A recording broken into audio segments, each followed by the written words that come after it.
Hello everyone, I'm Alison from the Early Years Alliance, and in our session today we're going to be making up our own stories using props that we can find at home that makes the story special and unique just to you. But first I think we should get to know each other better by singing our hello song. Now you might not know it, so we'll sing it twice, and remember you need to get those waving hands ready. Hello all the boys, hello all the girls, hello everyone, it's nice to see you here. Shall we sing it again? Hello all the boys, hello all the girls, hello everyone, it's nice to see you here. That was some lovely singing, thank you. So today we're going to look at telling stories differently. Remember, we can use props that we can find ourselves. We might find them in the house or the garden, or maybe we've been on a trip to the park. And they can be whatever you want them to be, perhaps toys or household objects, or maybe you found a special pebble or some flowers in the garden. It's entirely up to you. And this is a really lovely activity because by doing this with your children, you're helping them to develop their creativity and imagination and also their speech and language skills, which is really important. So shall we have a look in and see what's in my box for today? Put that there out of the way. Ooh, some very strange things in my box today. The first thing is a packet of cheese. I'm going to put that there. Now the next thing is a kitchen floor tile. Put that there too. Now, what about this? This is a teacup. It's very pretty. It's got little flowers around it. I might have a cup of tea while I'm here. Oh, lovely. Put that there. Now the next thing out of my box. Can you see the little red box? And in here is a surprise. So I'm not going to show you that just yet. I'm going to put that there for later in our story. Now, somebody's been a bit squished in. Oh, a big stretch. This is Billy, the cat. Hello, Billy. Meow. He's been quite squashed in that box. Let me just give him a big stretch. Oh, is that better, Billy? Brilliant. Now, there's one more thing in my box, but he's a little bit shy, so I'm going to have to try and get him out. Come on, come on, come on. It's a little mouse. Can you see him? I'm going to put him down there. I think he might be the star of today's story. So if you're sat comfy, are you ready for the story about the mouse who didn't like cheese? This story is about a little mouse called Eric, and he lived in a teacup hanging right at the top of the kitchen dresser. Can you see how high up he is? Oh, he has to be very careful.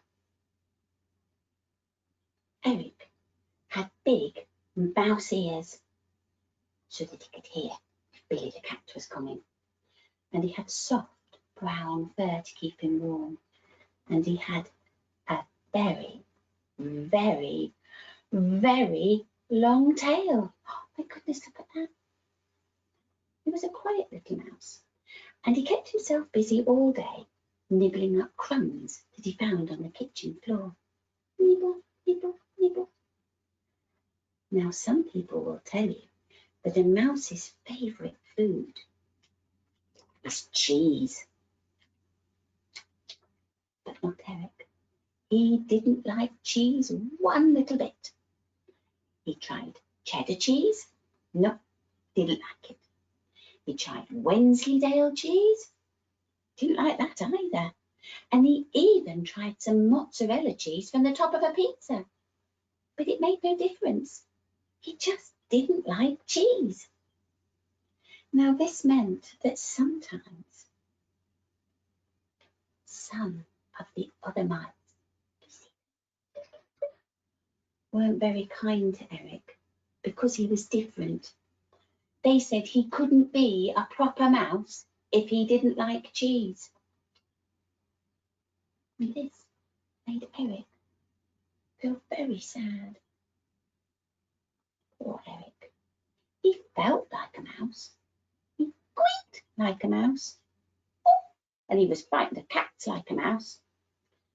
But he just didn't like cheese. It didn't matter how hard he tried. Now one day, Eric was on the kitchen floor, nibble, nibble, nibble, eating some chocolate cake crumbs, nibble, nibble, nibble, which, by the way, he thought were absolutely delicious, when he saw the other mice eating some cheese that had fallen from a sandwich. They were so busy eating the cheese that they had forgotten to use their big mouse ears to listen out for Billy the cat. Billy was watching them. He was sat under the chair in the corner of the kitchen, and he was so still that only his whiskers were moving.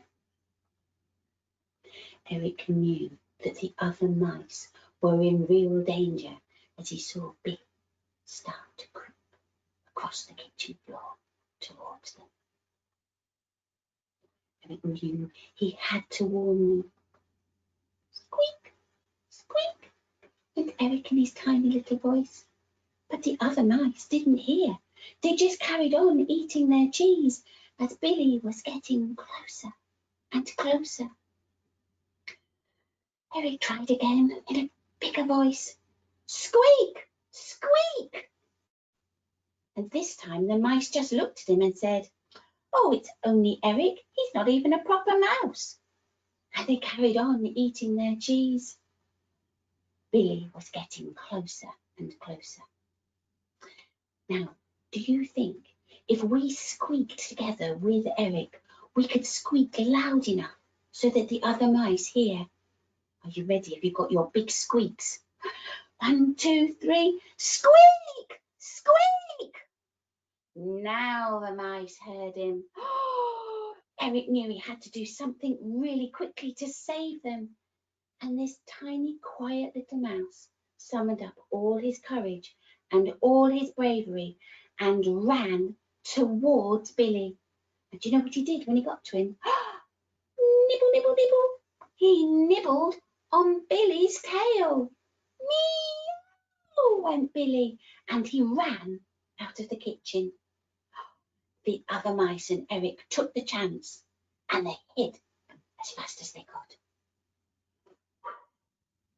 That was close. Well, it was safe to come out again. The little mice said to Eric, "Thank you for saving our lives. Do you know it's okay that you're different? It's okay that you don't like cheese. You're a mouse, just like we are." That was really kind of them to say that, wasn't it? And from that day onwards, Eric and the other mice would nibble the crumbs on the kitchen floor together. But Eric was always very careful not to eat the cheese ones. Now, I know a song about a mouse that nibbled crumbs on the kitchen floor, and perhaps we could sing it together. You might not know it the first time, so we'll sing it twice. And we need to use some signs in this story. So let's have a little practice for the sign for a mouse. Do you want to have a go? Mouse. And the other sign we need is cat. You have a try.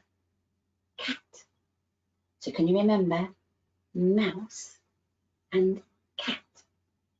So let's have a go at singing our song.